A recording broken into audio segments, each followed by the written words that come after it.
இன்றைக்கி நம்ம என்ன பார்க்க போகிறோம் அப்படின்னா, டைபீமில் பைப்லாம் வச்சாச்சு. ஓகேவா?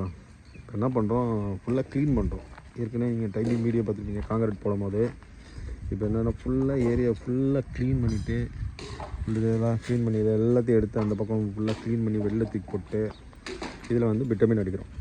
பிட்டமின் அடிச்சுட்டு இந்த கேப்லாம் ஃபில் பண்ணிவிட்டு இதுக்கப்புறம் பேக் ஃபில்லிங் ஸ்டார்ட் பண்ணுறோம். பேக் ஃபில்லிங் ஸ்டார்ட் பண்ணுறது முன்னாடி இந்த பைப் ஃபுல்லாக வெளியில் போகணும்.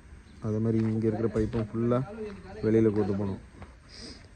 இந்த கச்சரெல்லாம் தூக்கி வெளியில் போட்டு எல்லாத்தையும் க்ளீன் பண்ணி எதுவும் இருக்கக்கூடாது. எல்லாத்தையும் எடுத்துகிட்டு நம்ம நல்லா மெட்டீரியல் இதை பாருங்க, இந்த இங்கே இது இருக்குது இது எல்லாத்தையும் ரிமூவ் பண்ணிவிட்டு கஞ்சாஸ்லாம் இருக்குது எல்லாத்தையும் ரிமூவ் பண்ணி எடுக்க வேண்டியதான். அந்த பைப் லைன்லாம் இங்கேருந்து வெளியில் போகணும், கொண்டு போகணும். அப்படி தான் எடுக்கலாம். போட்டுட்டு பிட்டமின் அடித்து பேக் க்ளீன் பண்ண வேண்டியதான்.